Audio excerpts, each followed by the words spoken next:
All right, my name is Rich Schmidt. I'm here with Olivier Rochelois. And it's Thursday, March 3rd, 2022. We're at Petit Monde Wine Merchants in Portland. Olivier, thank you so much for joining us today. Thanks for coming out. Yeah. First question, biggest question to get started is why wine? So I love taste, flavor, and so I came to wine through food. I think just the interest in that sense, and so that's a long story that starts, I think, in growing up in kind of family setting, and I grew up in Paris, France, from a German mom and a French dad from a rural area of France, and so. Food was not. We kind of had an arc in the family where my parents had kind of humble beginnings. It wasn't like we always had kind of fancy foods around, but there was an interest in flavor and in food, and so I think I grew up with that and had a curiosity about it. And then I think my dad's rural origins, there was a certain connection with, or small village mountain origins. There was a connection with the texture of things, the reality of things, ingredients and simplicity. Kind of artisanal simplicity and quality of things. Mm-hmm. So this is not about transformation and fancy and kind of the appearance. It's about just, hey, let's do a roast on Saturday, and oh wow, a rabbit, that tastes good, whatever. So I had that, and then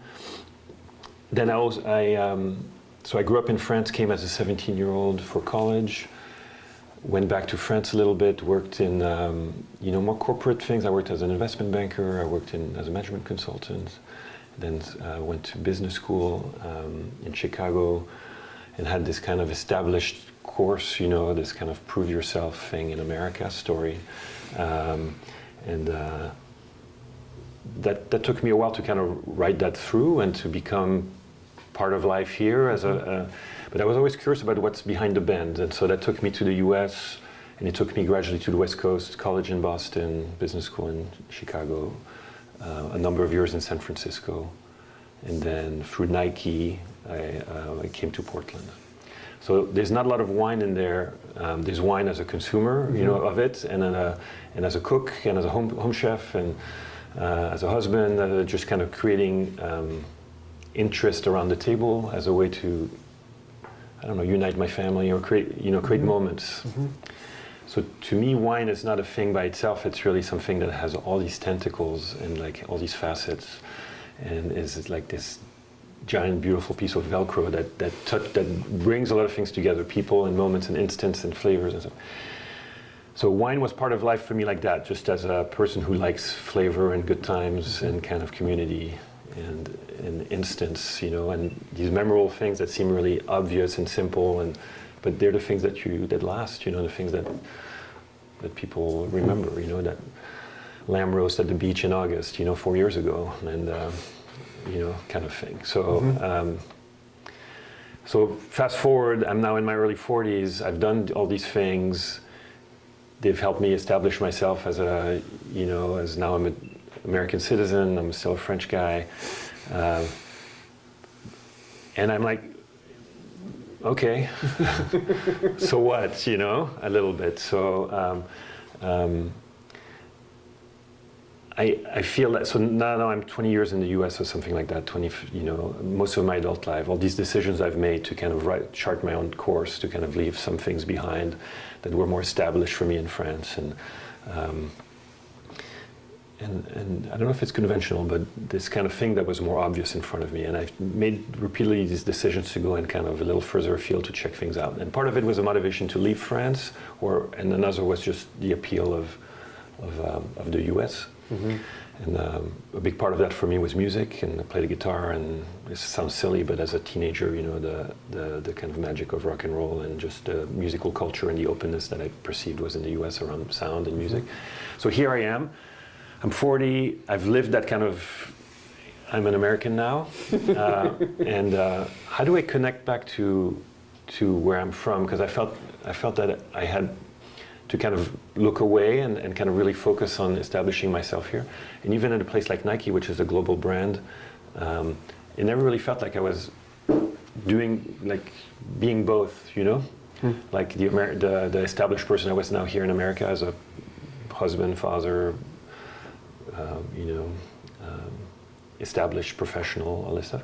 And so wine for me was a very, very personal journey of kind of mid-career.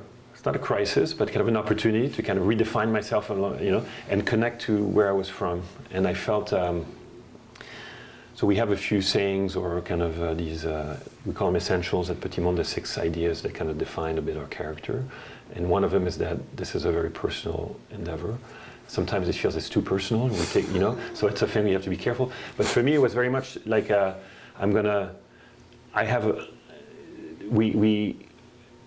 more dialogue is better, and wine is a fantastic way to kind of help conversations or help people come together. And I felt I was well placed, even though I had, no experience in wine as a professional at all. I'm not a sommelier, I'm not a restaurateur. I had never worked as a sales rep, I had never worked in a restaurant, I had really kind of no background in it. But that I was uniquely positioned, or at least I had an interesting point of view, being able to bring together an understanding of Europe and France in particular, and then an ability to function here. And so that triggered kind of a curiosity. I was kind of in a search for a more broader redefinition of saying, I'm not going to work 20 years at Nike. I want to create something from scratch. That's a big part of what excites me is entrepreneurship and just seeing the result of work. I get really engaged in things, and so I wanted to start something with a white page that would really be a representation of my effort and my energies. And so I looked kind of wide, and quickly wine came to in focus, because one thing that I started to realize 20 years into a professional career is that it'd be good to do something you really like. It seems obvious, right? But like get back to a thing where you don't have to squint too hard or look sideways to say, hey, this is okay, and like try to create value around something that really you care about. So in the context of these archives and students thinking about what they want to do in their lives and stuff, they come to wine with an interest. I think that's a really good start. Somewhere I wish I had been there earlier, but things happen the way they do, and so I established myself, and it took a while for me to come to wine. But there was very much this idea, let's try to create something around something that you really are attached to, and then start from scratch. And then this position I had as a French guy in America, and I felt that I was able to connect deeply in France, now Italy, and translate that here, and tell people those stories. And wine has that unique quality, I think, of it touches a lot of things, and that I could kind of narrate that. So here we are. I don't know if I'm answering your question, because you asked it a while ago, and I've been going off. But so here I am in Portland. I felt also that it was an interesting market because it was kind of secondary in the U.S. landscape. So it's not like everything was done already, or there was like, it's a challenge because it's small, but it's an opportunity because it's not big. And here I am. And then there was quite a bit of Italian wine being imported directly, but not a lot of French wine being imported directly. And so my idea was to create as close a connection as possible between the origin and the consumer. Like this idea of intimacy, or it's good for price points because there's fewer intermediaries. Wine typically goes through many hands when it comes from far away before it gets to a place like Portland. And so this was trying to say we can go straight to the source. Which the consumer will benefit, and in terms of value, but also in terms of kind of understanding what the product is. Because so I got into a plane and started knocking on doors, and I visited maybe 600, 700 wineries. We have now 100 producers in our book. So a lot of and it was a way for me to learn also, because I didn't really know. I had taken a few online classes with Davis and stuff, and I read books, and I tasted a lot just as a, but like I've never done a blind tasting in my life. I've never been part of a tasting group. I've kind of just lived it, and then I like people. I'm a bit of an introvert, but I really am. But in the right setting, I'm really curious about people, you know. So then traveling France, rediscovering France, and some places I knew, many I didn't. But just kind of in these small farms, it was kind of magical, you know. So it was a lot of time invested. I had a young family at the time. My wife had a career of her own, so she was supportive of me, and I was able to kind of travel weeks on end, you know, to really kind of educate myself and try to create connections. Most of the people we work, there's been little churn. Like I make a lot of effort in developing relationships with people I see, where I believe in the wine, believe in them, and we haven't. And most of the people we start working with, we continue. So there's a lot of effort up front to try to establish relationships that we imagine can be lasting. That's a point of some pride. But it takes a lot of work up front because it's a wide funnel in order to get to a few meaningful relationships. I forget what your question was. I'm going to stop talking. The question was just why wine? So that's a wonderful answer for it. So before we get back to that, I'm curious. You mentioned kind of the journey from getting to the United States and for college all the way through to that. So take us through that a little bit. Yeah. When you came to the United States to go to college, what was the plan at that point? You know, I was 17. I graduated. I was just barely 20. I didn't really know. I didn't know if I was going to stay or not. You know, it was more. It was a. I studied economics, kind of a vague subject. You know, I wasn't like, you know, I didn't have a very detailed plan. I had been to the U.S. before as a teenager a couple of times, so I was really drawn to this kind of an idea of possibility, I think, and that's still the thing that draws me to my life in the U.S. is the notion that things are possible. And Petit Monde is really a pretty cool, you know, representation of that. Is that you can it'd be a much harder thing to do in I think anywhere else, to say, hey, I don't know anything about wine. I know that I care about it. I know that I have certain confidence in my sense of taste. I know that I've done other things and I'm business-minded and I have certain competence, but I really have never done it.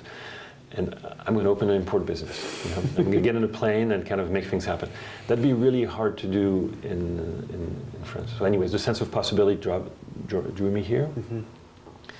And I had a girlfriend in college who was a year behind me. I stayed, but I didn't have a visa, so I was this kind of illegal guy hanging out here for a bit. She came to move to France with me. It took me a while. This journey is kind of, it's not meandering, but it's not like I had like, you know, I'm going to be a dentist and this is the way to get there. Nothing wrong with dentists, you know, but I was a little more experiential in my journey. With, I think, a sense of certain things that really matter to me. Discovery, risk, you know, the beauty of the moment. I mean, there's things that are consistent, but it took a while to shape. So college in Worcester, Massachusetts, a really tough town outside of Boston, where they used to make shoes and tools many years ago, and it was this post-industrial dump. And it was a weird place to be in the U.S., to land in the U.S., you know, but it made for a really tight community, college community. And then I lived in Connecticut a little bit. Had this job where I was trying to sell Maine lobsters to Parisian restaurants and other crazy things. I did that for a while. Went back to Paris, got a real job for an investment bank. Then I was like, Olivier, you gotta get your act together. It felt like my university story wasn't done. That the French didn't really respect the college degree I had. So in terms of establishing a career there, it was not obvious. So then I went to Kellogg Northwestern Business School, a very well-regarded institution, and that kind of opened up another level of professional opportunities for me. And I had purchased a VW van with a French guy after college, and we traveled across the U.S. for 3 months. Ended up in San Francisco, and I was like, I must come back here. This is where I'm meant to be. We sold the van and flew back to Europe, but I was like, okay, the bug had hit me, you know, and so the West Coast is. I need to continue this journey. So Boston, Chicago for business school, and then eventually San Francisco. And so that was kind of a landing for me. I was like, okay, you've arrived somewhere. This makes sense. and then Portland. I'm not very good at this because I forget the questions you ask. Just sort of taking us through. So you mentioned Portland, obviously up here because of Nike. How did you get affiliated with Nike? With Nike. So I had a management consulting career that partly in France before business school, and then after business school for a firm that had offices in a few towns in the U.S., based in Cambridge, Massachusetts, Chicago, and San Francisco. And I was hired in Chicago, but really was driven by the San Francisco idea. So I was able to parlay my, a job in San Francisco, and there I eventually opened a small restaurant group as a side thing because I was, into this entrepreneur thing and kind of bored with consulting. But one of my peers, to answer your question, I do remember it. In consulting, did consulting projects for Nike and eventually got hired to establish kind of an internal consulting group at Nike. And at some point I was kind of looking for something to do, and he said, hey, well, how about you join this new consulting group within Nike that I'm establishing, you'd be great, and I respected him quite a bit. So I had a 1-year-old son at the time, and my wife Laura, and we moved as a young family and left the Bay Area, which was a big decision because we were really attached to it, but we didn't own real estate. It felt like it was difficult to kind of we weren't sure, and so this seemed like a good opportunity. We came to Portland with an idea that it would be a 2-year thing to see, and 2 years turned into 20, so here we are.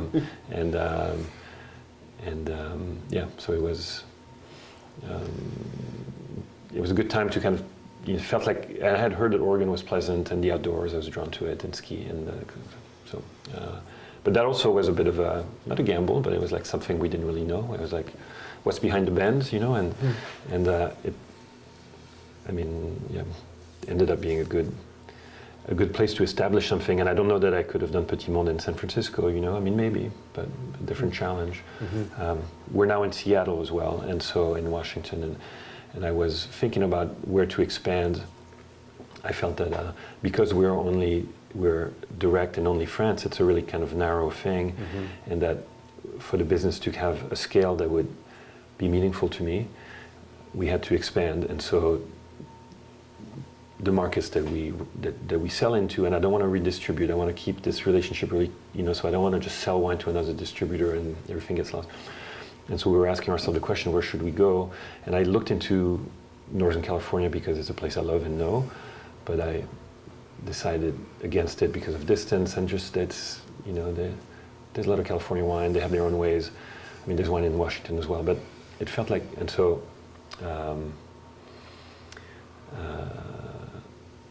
so there's something. There was really an opportunity here in Portland in a thing that's a little more parochial, a little more provincial, but that has a lot of charm, a lot of And I don't want to do something big. I want to do something that's at the scale of the farms that we work with, at the scale of a small team, and Portland was great for that. So. What was your initial reaction to Oregon? The first time you visited, what did you think of Oregon? So Oregon was kind of Beaverton, for a while, and we were really quite unsure. My wife Laura especially was unsure about this, so I commuted for 6 months, and Nike allowed me to do that. So I would leave on Monday mornings from San Francisco and come back on Thursdays and work at home on Fridays. And so I lived in a motel in Beaverton on the Beaverton-Hillsdale Highway, and so it was, so that was all a little nondescript, and so I would work hard because I was this new thing, and so my introduction to Oregon was a bit like it was this little bubble that, so it took a while, it grew, it was a slow, we got to enjoy it slowly, to learn it slowly. Then we bought a house, and Laura and Lucien moved up, and I had looked into a couple things. Is there a French school? And is there a ski resort? Those were, or how far is the ski resort, right? So life was good. We established it was fantastic for kind of this building, establishing a family and kind of growing and everything. So, and then it was defined by Nike, which was okay, but not, and then in itself for me. So Oregon was not something that was obvious to me at first. Or there was aspects of it, the outdoors, the coast, but it's something that it was not necessarily love at first sight. It was something that we grew a root system, and then we found it to be really kind of rich soil, if I can say that. And connection to wine and food, and the city has evolved also in 20 years, and the quality of restaurants and things. So felt we were part of something, and we got here at a right time. It was probably not the only time you could, but felt like we were. So that was important, kind of timing. So we didn't know anybody when we came, so it's something that took some time to develop. And maybe that's better that way, makes for a more lasting kind of relationship or something. So. Yeah. You mentioned getting to know the wine and food parts of Oregon and Portland specifically. Tell me about your initial reaction, or initial kind of, what did you think of the wine and food scene when you got here? What did you think of Oregon wine as you started to taste it?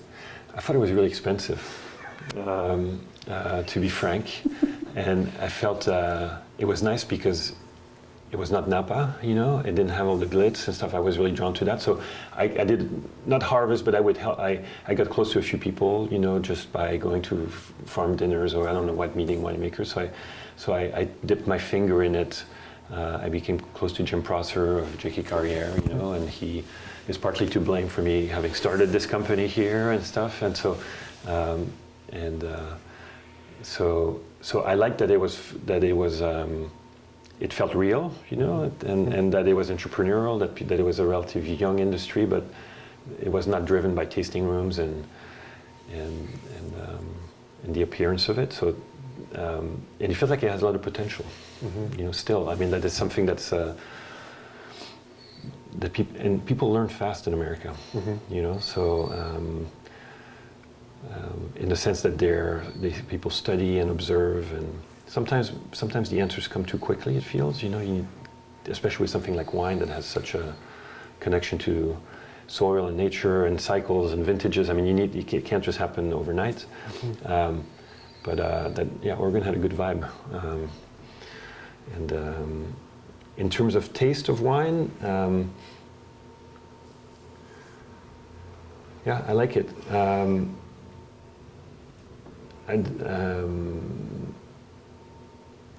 The truth is, I don't know as much as I should. I've really focused on trying to bring small production wines from elsewhere here. So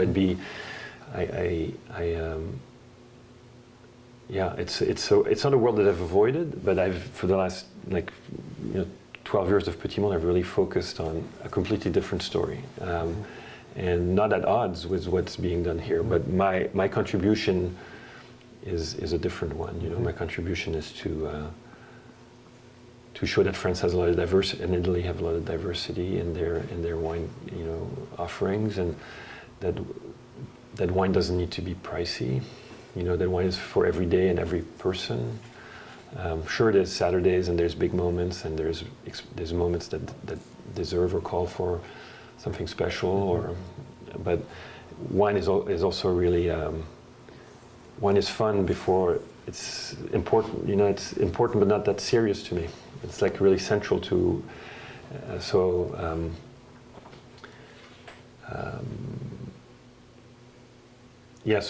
my focus has not been to avoid Oregon, but it really has been on bringing something else. So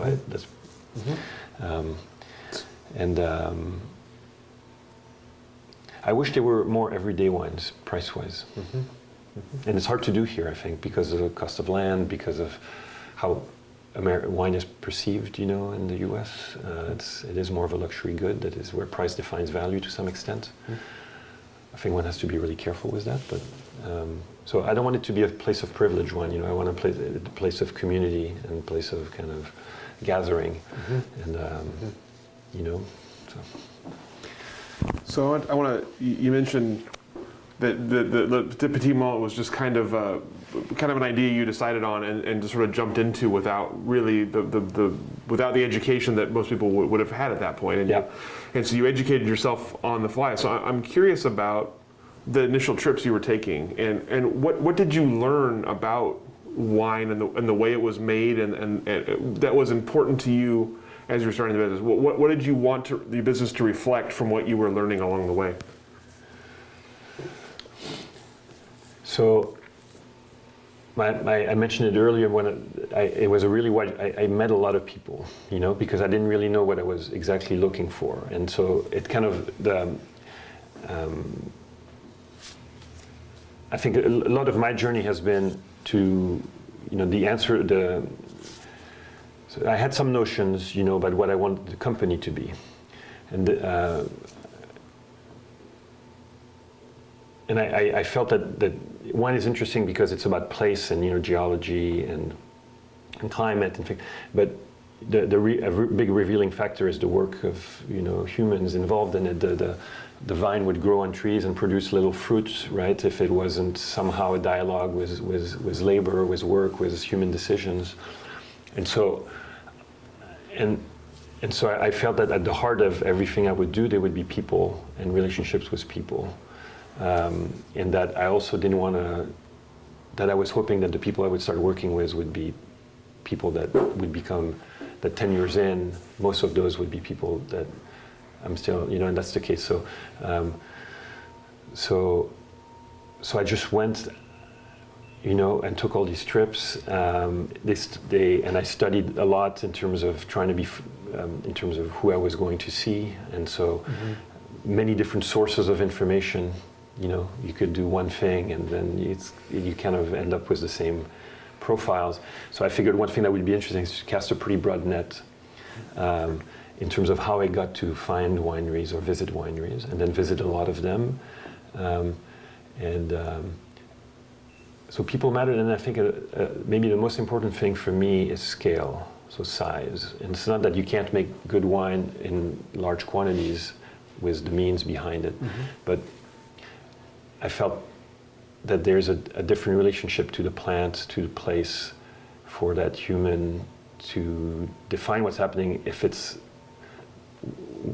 it's not bigger than. And I didn't know how much that is, and it can vary from region to region, and there's no simple answer. And I didn't want Petit Monde to be big either. I mean, I wanted it to be big enough that it's satisfying. But so scale mattered a ton in terms of the scale of farming. I should say, all of these producers are farmers. The notion that you're a winemaker and not a farmer, again, not a criticism, but in a new wine world like the U.S., that enables a lot. That you have people who grow grapes, people who make wine. In the European format of things, where there's generations of transmission, even though there's a lot of young people in wine now in France and Italy who don't come from winemaking families, don't have the land, but everybody's a farmer.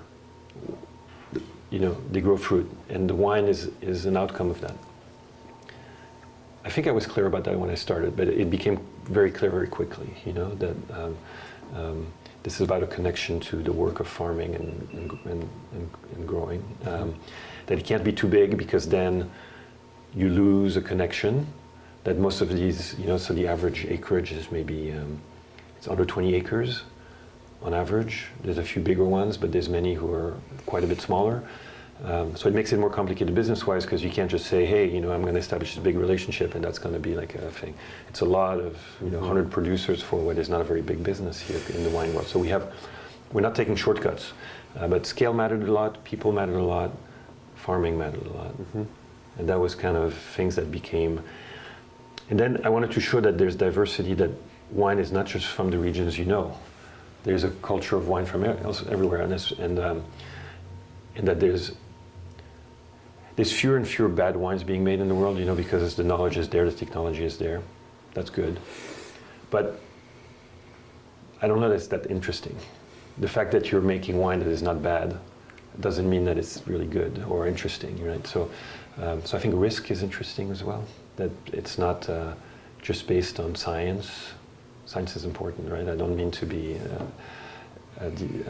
but that there's risk being taken. So the risks might be, hey, I'm a young couple in Italy and I don't have money and I don't own land, but I really want to do this, and I went to university for it, so I'm grounded in knowledge.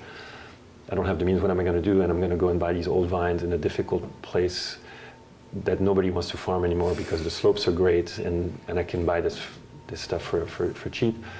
And who's going to buy this? It's unclear because this region is not really that well known, and there's no real domestic market. And so, I hope an importer knocks on my door at some point. You know, that's an interesting story too. So, hopefully, I'm answering your question. You know, people, farming, scale, risk, and I think with risk comes failure, but also comes really interesting wines at times. You know, especially if people are not yahoos and it's not. They have understanding of what they're doing also. So balance between scientific knowledge, real understanding of winemaking, and stretching, you know. So when it comes to, you mentioned kind of farming, everybody's a farmer. Was there a particular kind of farming that you were interested in, or a particular kind of farm you were interested in, or was it really just places that reflect the land that they're on? So beyond the scale of farming and that they were not necessarily in well-known regions, I think then I didn't start with this thing that it needs to be organic. I didn't want to have too many hard boundaries, you know, and so now we have maybe 75% of the producers are organic or biodynamic, certified or not. You know, we have these direct relationships. So to me, the certification is important but not critical. Like it's based on trust. So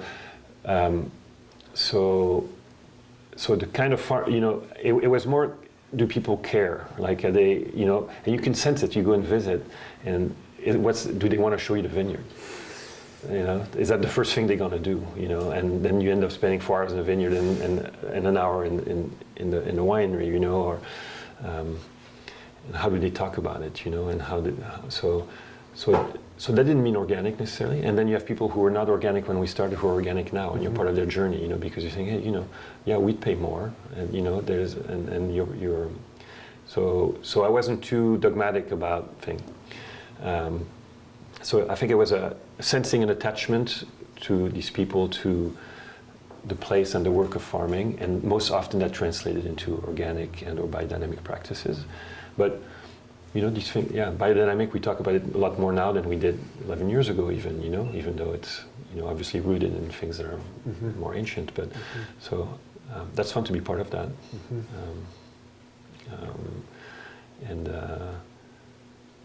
But yes, the majority are people who farm in these non-conventional ways, and nobody farmed in a heavily conventional way. So in France, there's this lutte raisonnée, reasoned fight, if you translate it word for word, but it means, you know, dealing with disease in a.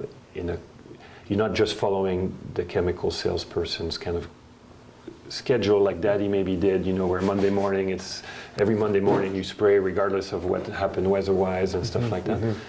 So we didn't work with anybody who was kind of completely kind of closed off. But a lot of people, and some people still are, you know, use quote-unquote conventional farming techniques, but with a thoughtful approach. So when it comes to people, obviously that the way they farm, the way they approach grapes and farming and all that, it's translated in the people themselves. We've found that through our work as well. Yeah. So I'm curious, when you're building those relationships, you talk about wanting to build a long-lasting relationship to start. You want to go in, you want to build it, do all the work up front so the relationship lasts. How do you convince people that you can sell their wine, but also B, like you talk about people who want to take risks, how do you convince them that if they do fail, you'll still be there to support them? Yeah, good question. So in terms of establishing long relationships, I think to me it was like not jumping on, like seeing a lot of people, you know. So at first it was like 1 to 10 roughly, you know. So 10 visits.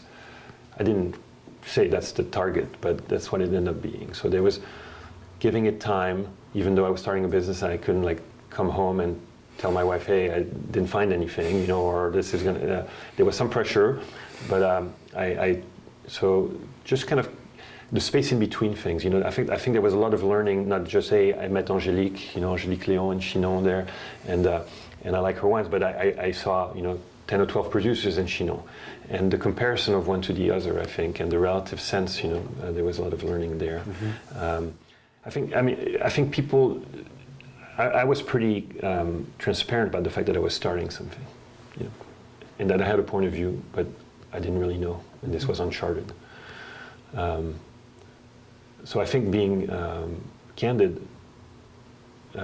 it can be unsettling to some people because but it's really powerful also, to just not pretend. And I think people really sensed my passion for this, so I was really energized, that I had the possibility of maybe creating value and having a career and establishing an activity that then would, now I have a team and I'm super proud of that, but on something that I would do without, I loved it so much. So I think that energy and that enthusiasm that I had was powerful. The fact that I'm French, and I can sit at the kitchen table and we can have a laugh, and stay for dinner, and suddenly 4 hours have passed, and it's like, that's not that you couldn't do that if you weren't, but I think people said, hey, you're going to have an advantage because you're French, and I was like, yeah, whatever. And but it was very true that I spent time with people and we developed just connection.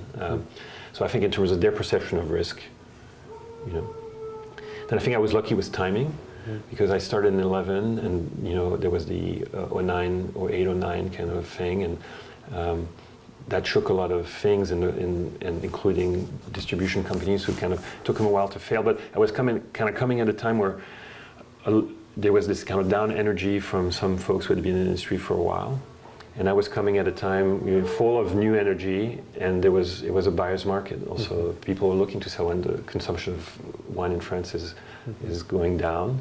People are drinking better but less.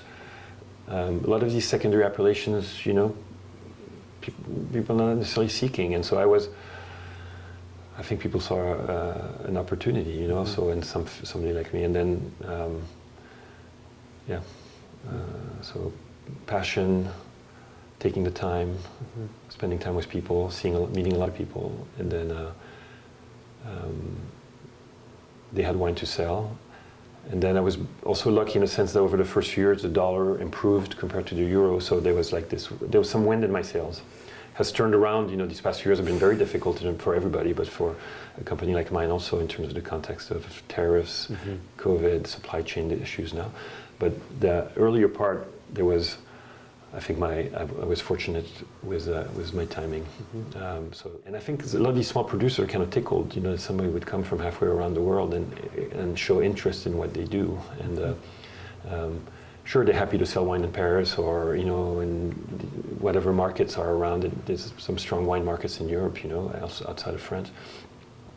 But and then Oregon has kind of a nice image, you have to sometimes show on the map where it is, but the West Coast and Oregon, and so, and then over time, one winemaker can hide, or vigneron can hide another, and so where I used a lot of sources of information at first, different guides and online resources and friends and restaurant people in Paris, and then I got introduced by winemakers to other winemakers too, and so there's these networks, this fabric of trust, this fabric of kind of connections. And back to your question about risk and trust, and so I'm meeting a lot of people through existing connections, and we're trying to develop Italy now, and we only have 25 producers. We kind of stopped looking a couple of years ago because of everything that was going on, and this year we're trying to because we'd like to grow that, and so we're bringing 2 producers that we're just starting to purchase just now, and both of them have come through connections. One is a cider maker in Italy, which is unusual, but from a cider maker here, and the other one is a producer in Piedmont, a young couple who makes these great Nebbiolas that are in Asti that are also kind of affordable and have a lot of character, and that came through a woman vigneron in Val d'Aosta in the Italian Alps. So there's a lot of this kind of built-in fabric that I believe in building a fabric. It sounds a little corny, but where. Yeah. Absolutely. I don't know if I answered your question. You absolutely did. How are you developing an interest in? How are you developing a market? Yeah. How are you finding people to buy these wines if they're from kind of lesser known producers and lesser known regions? Yeah. So I think I worked until COVID, with restaurants a lot. It was about 65% of our business when COVID hit, so there was a high cliff. We were a little freaked out. Things have turned out okay, but so one answer, kind of very pragmatic, practical answer is that we bring a lot of value to the market because it's direct, because we buy from lesser known regions. Not only now we have a really nice champagne book, we work with Becky Wasserman, we have really fancy, really beautiful Burgundies, so it's not limited to that. But when we started, and you really help restaurants succeed. It's not just a romantic thing. I mean, a wine program, if it's well run, can have really high margins, and then you buy wines from somebody like me that deliver quality at a really reasonable price point, and you have these successful glass pours, and that's so there's this is also a business, right? This is not just So I think a big part of our success was that we brought a lot of value to the market. The wines are good. It's not because it's lesser known. In the world of wine, it seems like you look at it and it's a picture, and the picture has always been like that, and it's completely not true. I mean, the reality is now today is not the same reality as 10 years ago, and we think of Bordeaux as being something, but Bordeaux is what it is because it stopped the flow of wine from all of the other southwest regions of France because they controlled the river and the ports. And so all of those quality wines from elsewhere never got to see market, never got to go to England, but there's great terroirs elsewhere, and there's great traditions, and there's old vines, and there's really cool varietals. And so there's real quality out there. The fact that we don't necessarily know it, or that, doesn't mean that there. So when you dig around, there's a rich world. I'm not saying that Burgundy and Bordeaux don't deserve their claim, but there's a lot more to it. So and then I think Portland is really receptive. The underdog, the kind of the small guy, the other story is something that we are that a little bit, on the West Coast. And so I think my approach to it was really hit a chord. It would have been harder elsewhere. We're doing it in Seattle. We're doing well, but there's a really sensibility in Oregon and in Portland that fits that well. It's also a world of wine buyers that are knowledgeable and learn fastest. But a lot of these buyers are, I don't know, they work in restaurants and suddenly they're a wine buyer and they're learning with you. A lot of them are study, and I don't mean to say that the level of knowledge is low, but there's a lot of situations where people are excited and open-minded, and I have a sense of what I like in wine. It often has to do with acidity, if I was to simplify it, and so a certain freshness and kind of energy to the wine. And so I think that's been there's a consistency to what Petit Monde does. And so you can hopefully turn the bottle, and it's the Petit Monde brand, you're like, this is probably pretty good. And the different regions, different styles, but there's something that brings it together. So I think it's not only, I don't know this region, I've never heard of this grape, but it's like, Olivier is bringing it to me, It's hopefully, it's worked in the past. So, or now I have, reps who work with me, they're awesome. The company is bigger than I am, has been for a while, even though we're small, and that's been one of the richest things, is to kind of federate a team and bring people and create opportunity. But so people are happy to see us come in, and we only work with people we like and wines we like, so it's not like you come in, you have a bag with 6 bottles, and 4 of them you're like, because you're forced to do it. So I think to answer your question, it's like the sum of the parts also, So it's not you're just, I have no idea what this is, but it's like, it's part of a book, part of a... Not selling out of obligation. We're not, we really kind of put a lot of effort in choosing who we work with and taste and stuff, and so by the time we do, it's easier now because people kind of, at least within a certain wine community, people know us, and they've learned to trust our choices, and people like a story, people like the narrative of things, so I've focused on that a lot, and the fact that we travel to the source, we can bring that origin story pretty well, We have a lot of work to do in documenting it. We're kind of weak on it's a lot, but my folks, the folks that work here are really interested in that. They travel with me to Europe.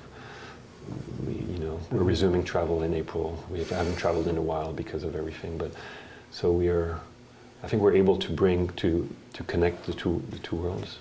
That's a big part of our endeavors, and so that helped. Yeah. So you talk about the kind of the mission was, you mentioned kind of shrinking the gap between producer consumer, right? Yeah. And so you talk about story. Obviously, people love stories. So tell me, is there a certain thing you're looking for in a story, or a certain thing that you have noticed about a story that sells particularly well, and how much of the story do you get to translate? How much of the story do you get to tell as you're selling wine? It's a good question. I think some people want to hear it, some people less so. You know, so when we say story, it's not necessarily a repeated narrative. It's, I think, generally the sense that we know where things come from, and if you are interested, there's a lot we can share. You know, so if it's Kate, my rep, showing a picture of her last trip in Valtellina, you know, walking those terraces, or you know, relating experiences that she's had. It can take different shape, the story idea. I think it's kind of a feeling that we care, and we kind of have a direct link. So sometimes it's a full story, you know, and we'll write things up, or or social media a little bit. I mean, there's a lot of things I wish we did better or more. With, you know, we're a small business, we do what we can, but in terms of documenting and kind of being more we're trying to develop that database of you know, more structured narratives, but. So you have to kind of adapt. We're also in a service business. So it's not like you want to impose a story on somebody, but some people want to hear it out. Some people want to go. So we make a lot of this accessible to others also. You know, so a sommelier here who's, you know, on their honeymoon, you know, traveling to Alsace and go and visit our people and. So yeah, so story is a bit of a header. It can take many forms, but I think the important thing is people sense that we are really attached, and as much as they want to know, we can. And what do people care in the story? I think it's that there's real people behind it, you know, and there's like emotion, and there's commitment. Risk, you know, that there's tension in it, you know. Then you feel it in the wine often, you know. I think that tension, you know, that energy, the risk taking, the yields, the variation from vintage to vintage, the, you know, native yeast for sure. I'm not really into natural wine I mean, I think it's good because it opens up a market. It brings a consumer in under. But I'm more interested in wines made naturally, if that makes the distinction makes sense. I mean, wines has to be good, you know, so the fact that it can't be all, to me, like the fact that it's weird is not sufficient, you know. It has to kind of have a certain integrity. I'm deviating there, but yeah, that there's authenticity, some kind of integrity, some kind of risks, you know, and then there's real people behind it, kind of.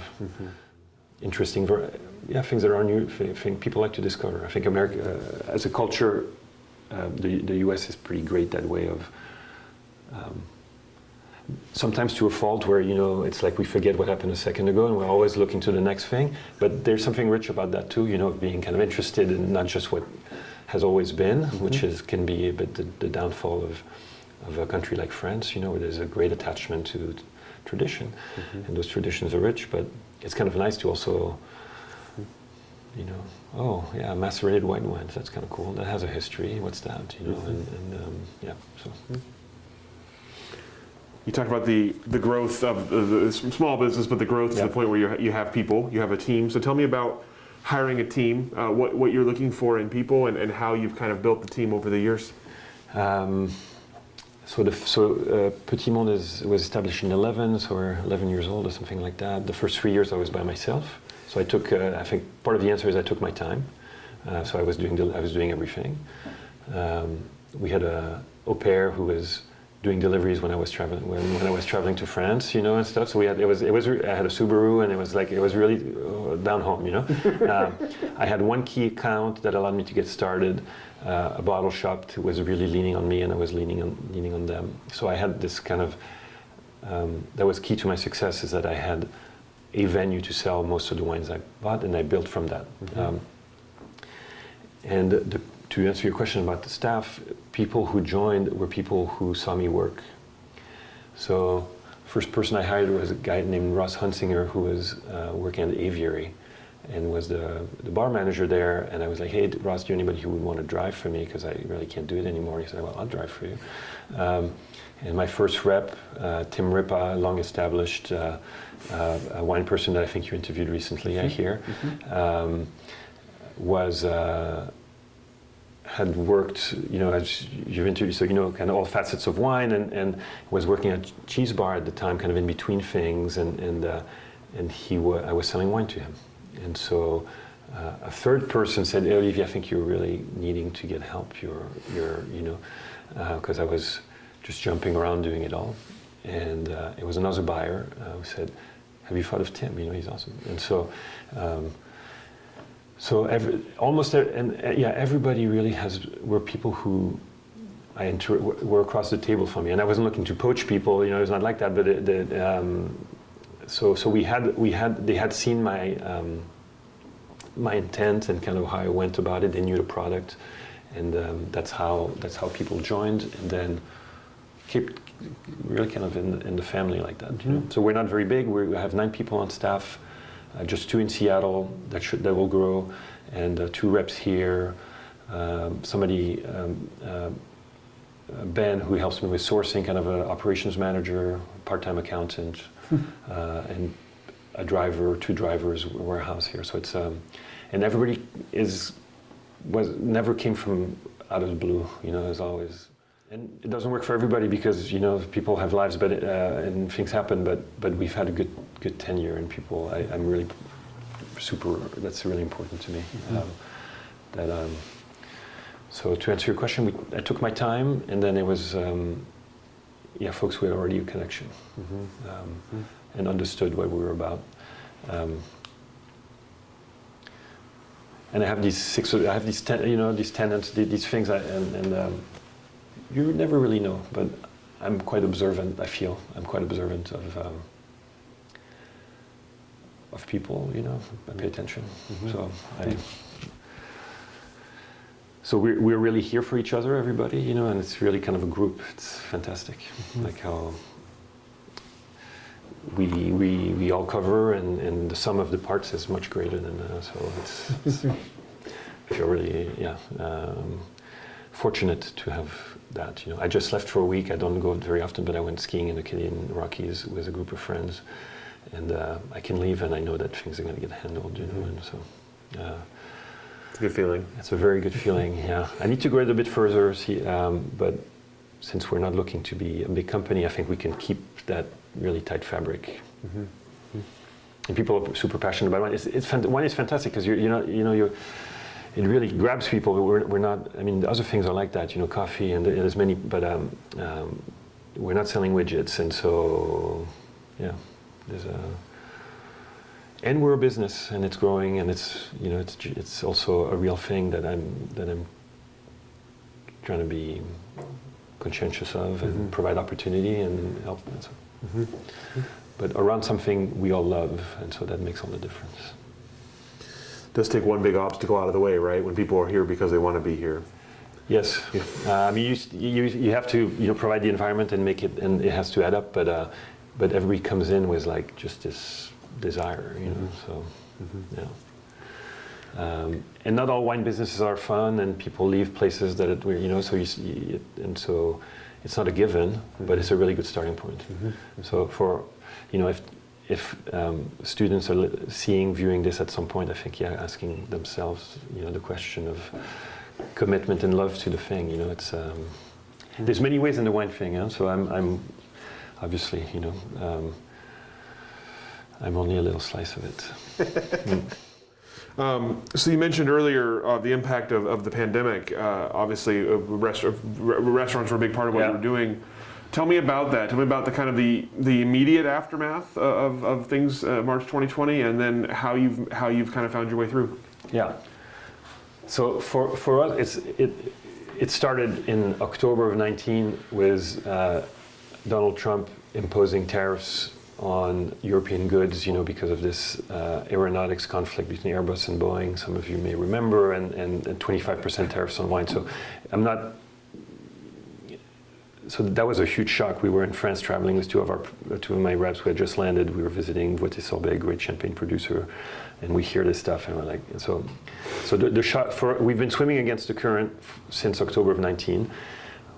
That was a 25% added cost to the cost of goods. It's a very significant thing, right? So we were terrified on how to manage that. And a few months in to that, and we had adjusted, or tried to adjust. Not all wines were tariffed, so we were doing our best to kind of spread the cost. And we're so sensitive to pricing because I want the wine to be affordable, not just affordable, but kind of approachable, accessible. So like many wines, I hadn't raised the price since I started because the dollar was to our best. I'm maybe to a fault, like really focused on stuff. So we were terrified by that, and then the pandemic hit. We had 65%, a majority of our business in restaurants. We're like, where's that going to go? So people still consumed wine, anxiously at first, and at 2 p.m. in the afternoon because they're at home. They consumed differently. They were no longer in restaurants. They didn't know how long this was going to go. So at first people would consume kind of inexpensive wine. We're well suited there because we just have a lot of wines. They're not cheap wines, but they're just, a lot of wine in a bottle for the price point. So we found, and then we're well liked, I think, generally, and so the restaurants were closed, but the bottle shops had a big uptake, and they did a roaring business, and so we were able to kind of benefit from that because, the same way that we make restaurants work, we also help a lot of the bottle shops work. We're a contributor to their success, and I've always viewed the business that way, that we're enabling others. So. I'm not creating a product in the sense of transforming it. I don't have that creativity. My creativity is to have an assortment that is appealing and to enable others. So we're able to our it was not a given, but and our sales dropped significantly, but it didn't stop. And then as the pandemic evolved and we got into this not knowing, but still it was less of a panic than the first few months.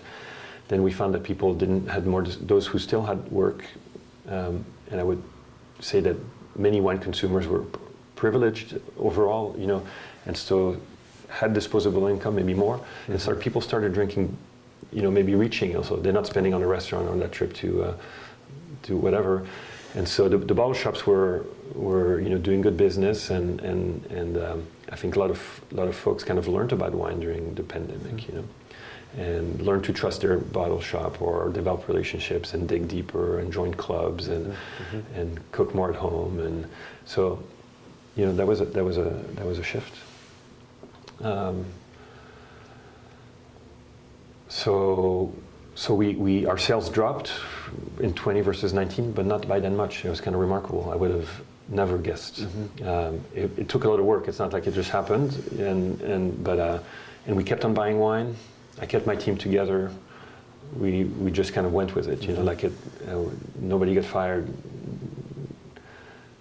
The hours stayed. We just kind of covered, and then and I think the market respects that too. That we kept on bringing wine in. We weren't just like, and it's been maybe more challenging of late actually because the outcome of the pandemic, which is global supply chain issues. So that means that it's really hard to get the product over to us, and so we've had this kind of alternate current thing where sometimes we have no wine, and then all the containers come at once, and so that's ongoing. It's going to last another who knows how long, another year or more. So we're in this very volatile kind of environment, and so we have gangbuster months, and then we have no wine, and everybody's totally depressed because a wine business without wine in it is not a good thing. It's not fun. So that's a challenge, but I'm not complaining too loudly because we're around.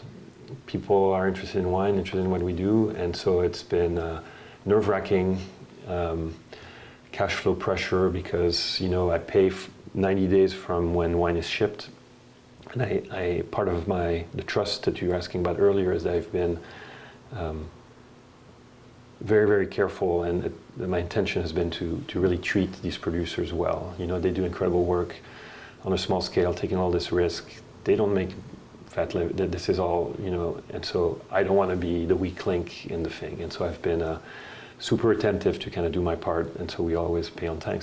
So my point is that if you pay wine but it doesn't arrive, it's hard to sell, and we've been challenged.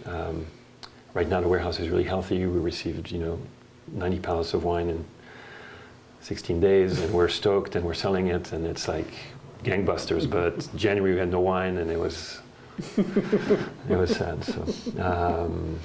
So we're doing well. It's been like strong negative currents, and so there's a bit of this cumulative fatigue. But again, we're doing it. So it would be nice if things kind of lined up a little bit, and it was not as much anxiety and effort, and that you were like not dodging thing all the time. But yeah, that would be nice for all of us. Yes, so that's right. That's also why I'm not complaining loudly, because I think we're still fortunate, and we do okay, and it's a fun business. So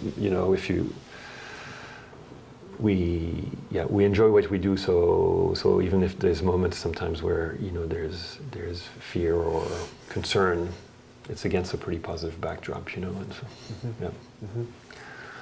So you mentioned a little bit about the evolution of your company. Obviously, you mentioned the second location in Seattle, and you mentioned adding Italy to the portfolio at one point.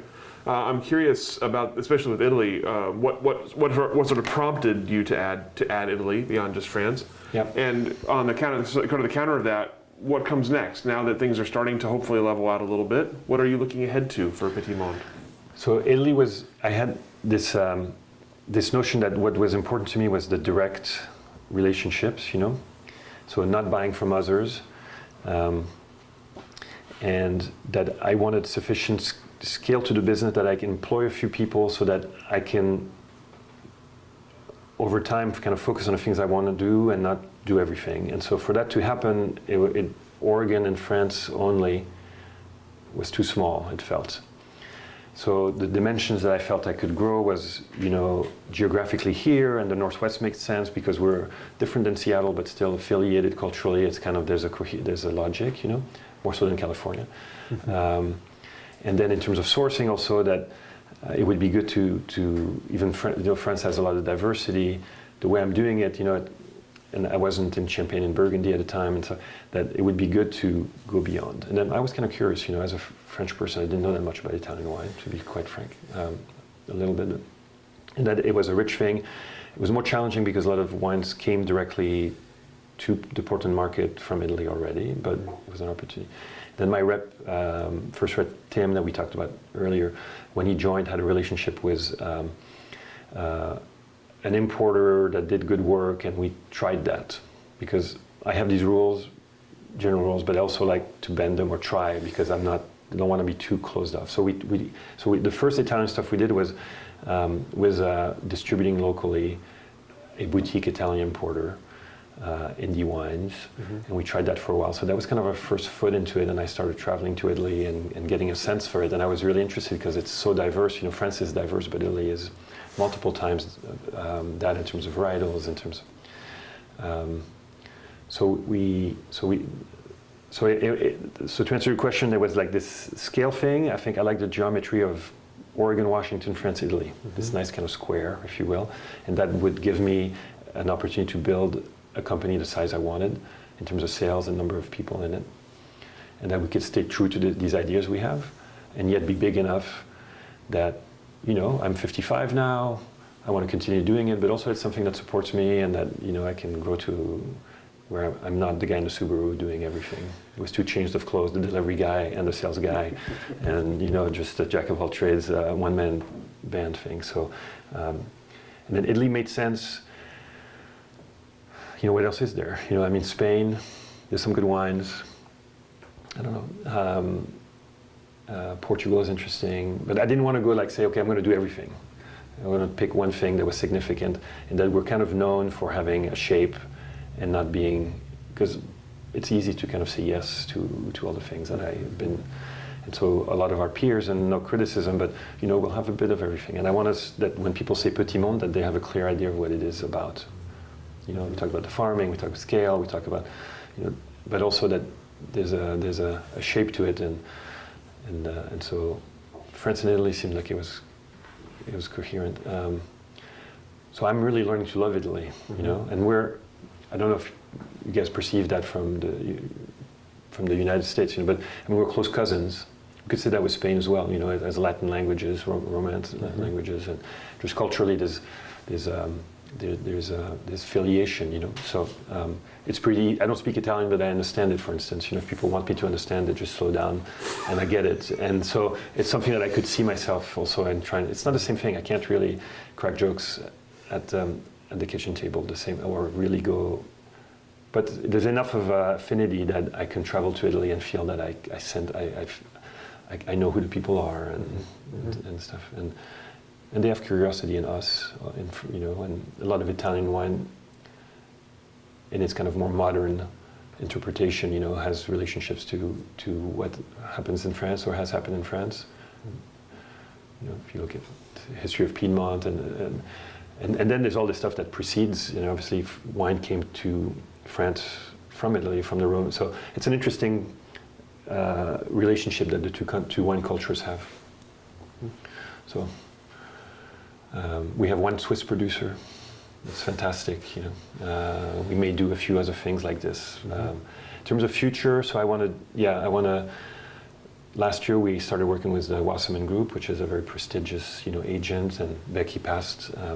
I never had a chance to meet her directly. Unfortunately, but I work with her team and her son. And that's a big addition to us because it's, we could never have gotten, and I never would have tried to get into the heart of Burgundy the way we now have an opportunity to be a part of. And that's a connection to Oregon that's really interesting, and through, Pinot and Chardonnay, but also just the fact that one region is such a reference to us here in Oregon.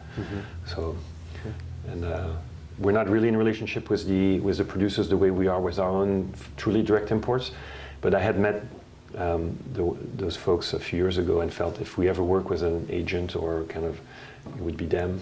And so it took a few years to happen. Again, not rushing things, but they eventually came to us when they were in need to kind of rethink what they were doing, and we had grown enough and had enough of a reputation that we were on the radar. So, yeah, giving time to things. But so we did that last year. We're going to develop that further, and then Washington I only have one rep, and they should be, we don't rush things, but it should be 2, possibly 3, and it's a bit of a satellite of Portland right now, and I would like it to be not different. It really needs to be the same vibe, the same thing, but to kind of stand on its own a bit more. So we have a warehouse up there, a small satellite warehouse, and maybe eventually it's deeply connected, but kind of stands on its own 2 feet a bit more. That's a big avenue for us, and then develop Italy. That'd be a good story. I don't really want to talk about business dollars and cents necessarily. I don't know how relevant that is, sure. But we're a good chunk of the way there, and so if I can continue to grow it a little bit, I'll be really satisfied, and then have to see how to make it something that's beyond me. It is already, but I mean, in time, it'd be interesting for it to last, So it's not like a winery where you own land or you have a brand. We try to have a brand, We try to. It's important to us that people recognize, hey, Petit Monde, but. That's the question I start to ask myself: how do you make that kind of possibly a lasting thing? That these relationships are not dependent on me. So I have 2 kids, 20 and 17. They're interested in, but I mean, they need to live their own life. I'm not going to tell them what to do, and maybe at some point they would come back, but I have no. It would take a while. I still have time. I'm interested in doing it for foreseeable future, maybe a little differently, where I'm not in the day-to-day as much gradually, and I can spend more time on sourcing and being in Europe and stuff. Maybe federate my employees in it. I'm not sure how to do it, but I would like it to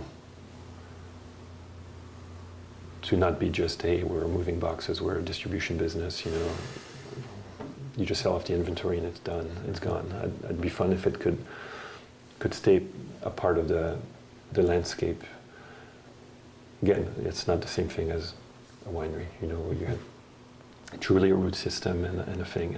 But if we can, so we'll see. Yeah. Well, it's all the questions that I have for you. Is there anything that I didn't ask that I should have? Anything we didn't cover here that we should have covered? No, I feel like I rambled in all sorts of directions, and I cover. So hopefully, it has some value. I know, and it was pleasant to talk about this thing we do. And thanks for including me in your archives and your storytelling. So. Absolutely, rambled in all the best ways. So please, it was a great story, and so we really appreciate your time and your story. And we'll go ahead and let you off the hook. Great, thank you. Thank you both. Take care.